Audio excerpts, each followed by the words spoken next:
एक बार की बात है।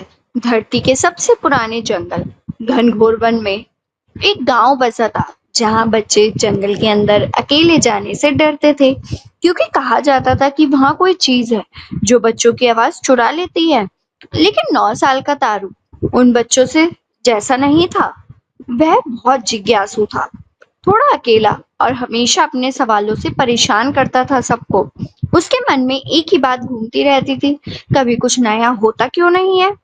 एक दिन जब उसकी माँ बीमार पड़ गई और डॉक्टर ने कहा कि उसकी हालत तब सुधरेगी जब वो मुस्कुराएगी, तब तारू ने ठान लिया कि वह कुछ ऐसा करेगा जिससे माँ फिर से हंस सके।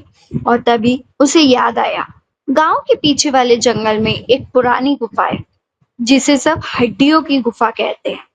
वहां कोई नहीं जाता था, पर तारू गया। अगर किसी दिन तुम्हें एक टूटा फूटा कंकाल मिले जो बोले मेरी हड्डियां सिर्फ दया और साहस से जुड़ सकती हैं, तब क्या तुम डरकर भागोगे या उसके पीछे छुपा रहस्य जानना चाहोगे? क्योंकि इस कहानी में एक 9 साल का बच्चा तारू जंगल में ऐसा ही एक कंकाल पाता है। लेकिन वो कंकाल बस हड्डियों का ढांचा नहीं, 1,000 साल पुराना शाप है जो आज तक किसी ने नहीं तोड़ा। गुफा के अंदर अंधेरा था, पर तारू की आंखें साहस से भरी थी। उसने देखा, एक कोने में एक कंकाल बैठा था, बिल्कुल वैसा जैसे किताबों में दिखाते हैं। पर जैसे ही तारू पास गया, कंकाल की एक हड्डी चमकी और आवाज आई, मेरे शरीर को जोड़ो, लेकिन ताकत से नहीं, दया और साहस से। तारू डर गया पर भागा नहीं। कंकाल बोला, मेरा नाम अर्जभूत था। मुझे श्राप मिला था जब मैंने एक गरीब बच्चे को उसके डर के लिए ताना मारा था। जब तक कोई बिना डर के और बिना लालच के मेरी हड्डियां नहीं जोड़ता, मैं आजाद नहीं हो सकता। अब ये तारू की परीक्षा थी। उसे जंगल में 3 सुरंगों में जाकर 3 गुण खोजने थे: कृपा, साहस और त्याग। तीनों चीजों जो आजकल दुनिया में कम होती जा रही थी। थिम्फली सुरंग में उसे मिला एक बोलने वाला पत्थर। वह पत्थर रोता था क्योंकि उसे सबने केवल ठोकरें मारी थी। तारू ने उसे सहलाया, उसकी कहानी सुनी और कहा, तुम दुख बांटते हो, तुम कमजोर नहीं, खास। पत्थर मुस्कुराया और बोला, कृपा यही है जब तुम किसी को बिना कारण भी सुकून दो। उसे मिली पहली हड्डी। दूसरी सुरंग में एक सांप मिला जो हंसता था, पर उस पर चोट के निशान थे। उसने कहा, मैं जहर देता हूँ, पर वो सिर्फ तब जब कोई मेरी दया को मेरी कमजोरी समझता है। तारू ने बिना डरे उसे खाना दिया और सांप ने दूसरी हड्डी दी, साहस की। जैसे जैसे तारू उस कंगाल को जोड़ने के लिए कृपा और साहस के टुकड़े खोजने निकलता है, वैसे वैसे उसे मिलते हैं 3 रहस्यमयी जीव: एक बोलने वाला पत्थर, एक मुस्कुराता सांप और एक उल्टे समय की घड़ी।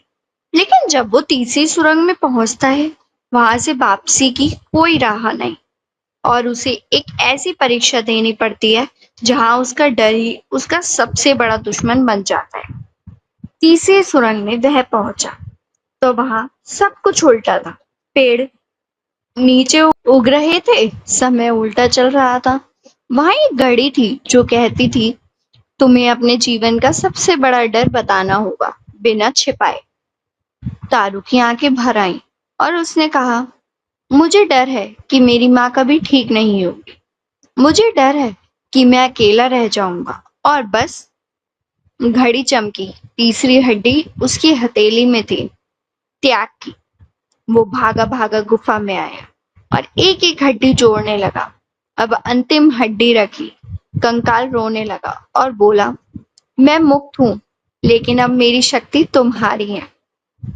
तारू ने कंकाल की अंतिम हड्डी जोड़ दी, पर कंकाल मुस्कुराया और बोला, अब मेरी मुक्ति का समय नहीं, तुम्हारी शुरुआत का समय है। और उस क्षण तारू को मिला जीवन का सबसे बड़ा उपहार, वह शक्ति जो हर बच्चे के भीतर छिपी होती है, पर उसे खुद ही खोजना होता है। कृपा और साहस की मिसाल सीख।